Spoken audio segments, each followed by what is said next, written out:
Ukitaka kufika mbali katika maisha yako, jifunze kutunza hawa watu wawili nataka kukwambia. Mtu wa kwanza, tunza sana mtu ambaye anayekuombea, anayekesha kwa ajili yako, anayekamata muda wake akifunga akikuombea ili usonge mbele. Huyu mtu mtunze kwa sababu yeye ni mtu wa muhimu sana juu ya maisha yako. Mtu wa pili, jifunze kutunza mtu ambaye anayeacha ya kwako anayatia mbele, anayejitolea juu ya maisha yako. Huyu ni mtu sana wa muhimu juu ya maisha yako. Hao watu wawili ukijua kuwatunza vizuri, utafika mbali.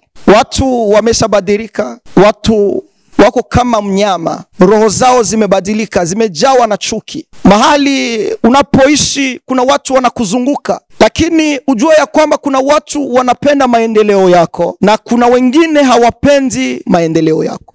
Kuna wenye wanahitaji kuona umefirisika, kuna wenye wanahitaji kuona umerudi nyuma, kuna wenye wanahitaji kuona ukilia, wanafurahia kuona machozi yako. Lakini vile vile kuna wengine pia wanahitaji kuona furaha yako, wanahitaji kuona mafanikio yako, wanakesha usiku na mchana wakikuombea ili ufike mbali. Kwa hiyo tunapaswa kujua ya kwamba wanaotuzunguka sio wote wazuri na pia sio wote wabaya, lakini tujifunze kujua jinsi ya kuishi nao katika maisha.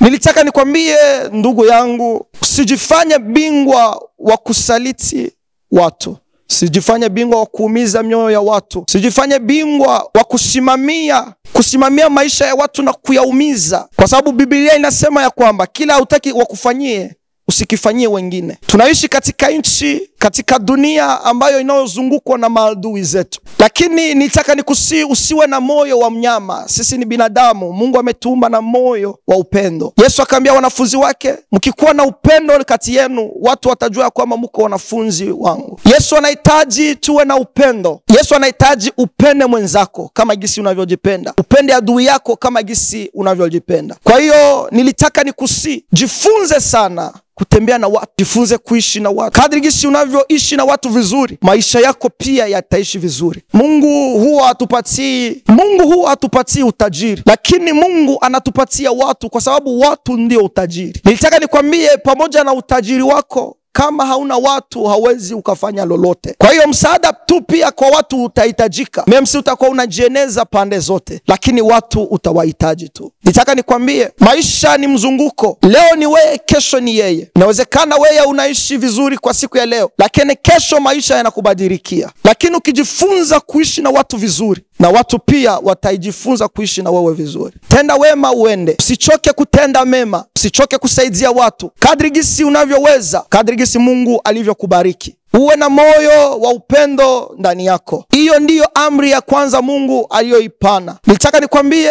kwa hiyo inabidi umuombe Mungu akupatie macho ya kiroho ya kuona watu wa kukuinua na pia watu wa kukushusha chini, na akuwezeshe pia jinsi ya kuishi na watu vizuri. Hawezi ukaishi na mtu kama hauna moyo mkubwa, kwa sababu watu kesho watakuumiza. Utawapatia chakula lakini watakusaliti. Huyu ni mtu, huyu ni mwanadamu. Mwanadamu iko tofauti. Mwanadamu ni mwanadamu. Leo unaweza ukamsaidia lakini kesho anakusaliti. Leo unaweza ukampatia chakula lakini kesho atakusema vibaya. Lakini nilitaka nikwambie ya kwamba usichoke kutenda mema.